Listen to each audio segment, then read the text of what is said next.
Hey, hey, hey! It's the Pacific Northwest Geek here, Echo Hero. And I'm back for day three of 80's Week 2026. And I will be looking, well, the plan originally was to just do sword and sorcery movies, but I was looking around at some of the 80's movies, and one or two, well, maybe more than two, caught my eyes that I really wanted to talk about. Now, previously, in two previous 80's weeks, I've talked about Star Trek 2, The Wrath of Khan, and Star Trek 3, The Search for Spock. So why not do the sequel? Because I'm going to be looking at 1986's Star Trek 4, The Voyage Home. Now, if you remember, because you've seen the older movies, the Enterprise has been destroyed. Kirk's son, David, is dead. Genesis is no more. Spock died and was resurrected. And, I believe, was it Spock? It's not Spock, but Kirk, Sulu, Chekhov, Uhura, Scotty, and Bones are basically hiding out on Vulcan because, they're in trouble. Anyways, they've actually, they stole a Klingon boat of prey, well, commandeered a Klingon boat of prey, which they have named the HMS Bounty, which I think has to do with some old, ship from like hundreds of years ago. There's a mutiny or something. Now, anyways, I watched somebody in my comment go, "Wow, this is what happened with the bounty." Anyways, actually, I think there's a movie I can probably watch that would tell me. But anyways, as they're gearing up to go home to turn themselves in, we see that the Klingons are there trying to play victims. Like, we did nothing wrong. We're innocent. We were talking to you guys about peace, but Kirk, he's a demon. He's a devil. He was doing all this bad stuff. He was going to use the Genesis device to make these to turn these planets into bases so he can attack us. Oh, he's all this horrible person. And they're like, sure, sure, sure. Spock's dad shows up like, yeah, yeah, sure, yeah, yeah, like you guys didn't destroy a Federation ship, you didn't destroy the Grissom. And it's like, well, will be justice. That must be justice. There will be no peace. There was justice, and Kirk faces for what he did to the Klingons.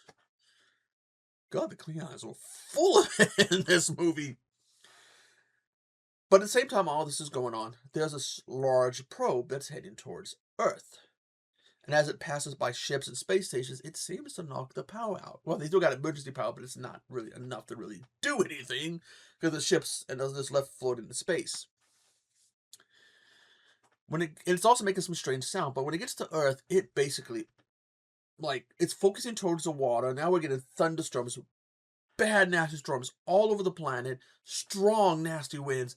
Basically, the planet is flooded. It's flocked. It's flocked. And Spock's dad convinces them to send out a distress call. And the Bounty, which is on its way back to Earth, picks it up.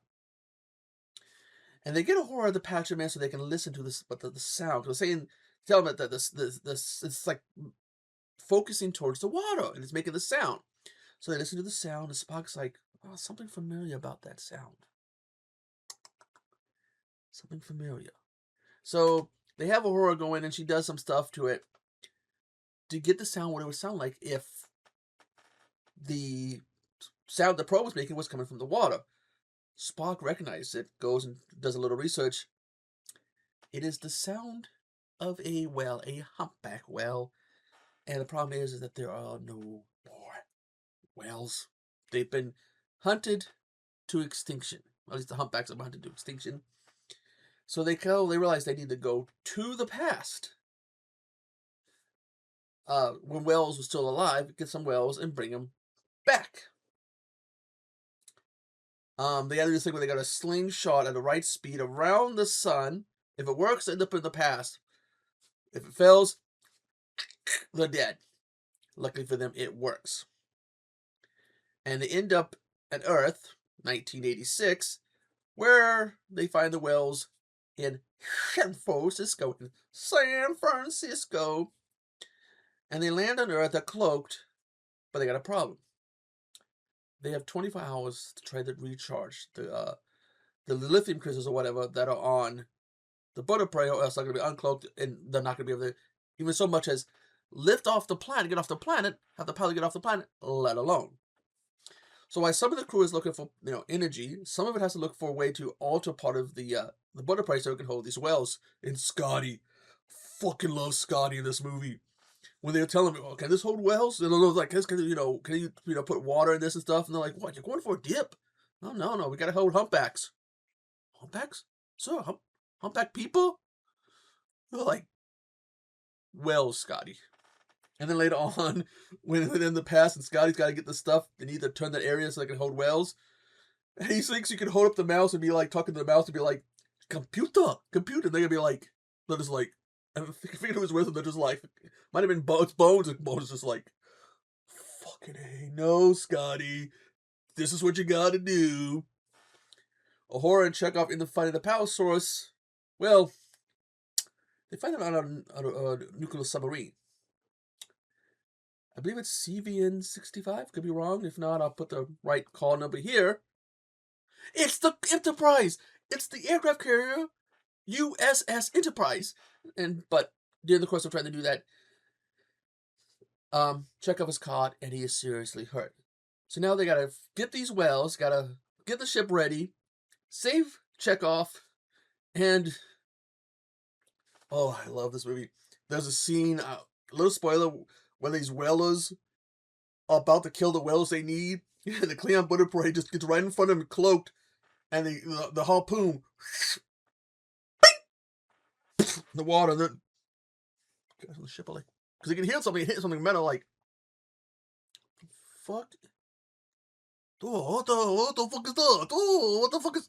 And then this butter prey just decloaks, and you see them. Oh, you hear the bell ring, ding, ding, ding, ding, ding. These guys are like, turn the ship around. The fucking, these guys are just pissing their pants, and the butter prey is just sitting there like in the air, just not doing nothing. The wings on in attack mode. They're just kind of like that, and these guys like, like, oh shit. Little trivia, and by this review is going to be long. Some of this movie was revisited in both Picard and in the new current series, Starfleet Academy. In Picard, they do have to go to the past. Where, cause in Star Trek, in Voyage Home, when Spock and Cook are on this bus, there's a guy playing this punk music, and I detest you, and I just hate you, and they ask him to turn it down, he won't do it, so Spock hits him with the poke and neck pinch. And Star Trek Jack Picard, when they have to go to the past, they come across the same punk when now he's older and he starts playing the music, and they go, "Can you please turn it down?" Turns it down. I really like this song, and he's like trying to protect his neck. Also, it turns out they have this museum, and out of like a space station museum of all these ships and stuff. Fucking Kirk's butter price there.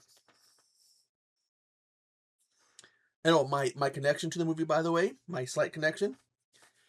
The ship you see in the movie is not CV here. It is not the Enterprise. It is CV-61, the USS Ranger. I believe the nickname is actually Danger Ranger too. The Ranger happens to be back in the 70s, because it was built like, what, the 50s or whatever. But back in the 70s, when my dad enlisted in the Navy and he was starting his career off, the first ship he served on was the Danger Ranger. Nah, it was the Ranger. So I think it's kind of cool. And much like the Monongahela and the Coral Sea, they were two other ships my dad served on. The Ranger, she's a beautiful lady, just like the Monongahela and the Coral Sea are beautiful ladies. This movie is completely fun. That's why this review is probably going to be a lot longer than I wanted, but I really do enjoy this movie. And it's just Scotty, Scotty, even when they get the whales, "Captain, there'll be whales here." This is probably the movie because I fell in love with Scotty. I thought, Scotty's badass. Fucking yeah. The Butter Prey is also, it's my favorite non-Federation ship.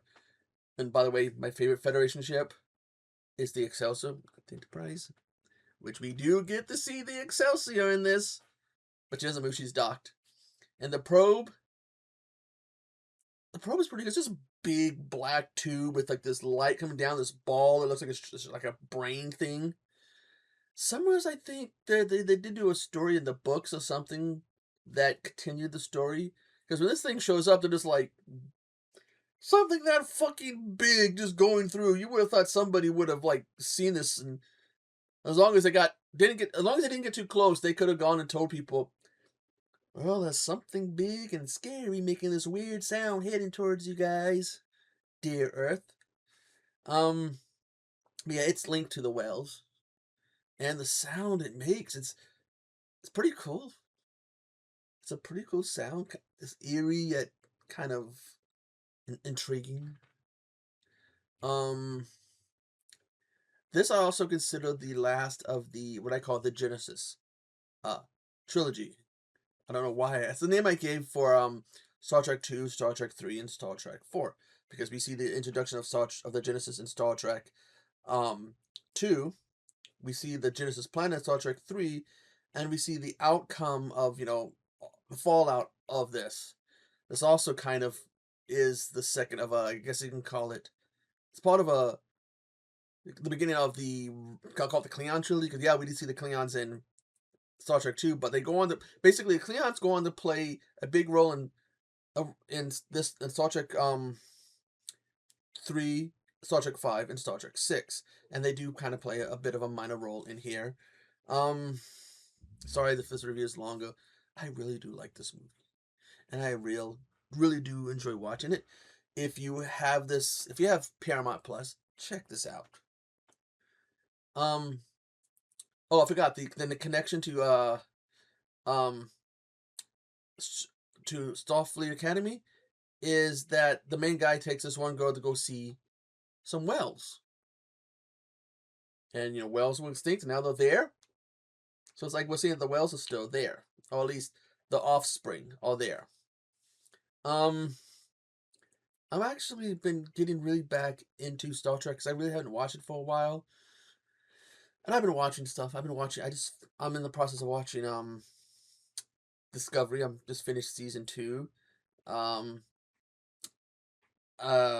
Been watching I gotta watch the new episode of the time of this recording of Starfleet Academy, because I heard it has to do with Klingons. Yes, I'm recording these ahead of time. But yeah, I really do love this movie. I really do highly suggest watching it. It is a really good one. If you've seen this movie, tell me what you think. What is your favorite part of the movie? What's your favorite scene? Do you like Scotty as much as I do? And again, I said that the Buddha Prey is my favorite non-Federation ship, and the Excelsior is my favorite. What are your guys' favorite non-Federation ship and your favorite Federation ship? And I'm gonna make this a bit of dick, but you can't name the Enterprise. It has to be can be a ship that's not the Enterprise. But anyways, I've got to go. God, this is gonna be a long review. I gotta go look what would be my day 4. So, I am the Pacific Northwest Geek. Live long. Live long and prosper. Sorry. Live long and prosper. The freaking doing the Vader thing. No, it's this. Yes, I had to train my hand to do this. I trained both of them. Live long and prosper. Toodaloo. That is illogical.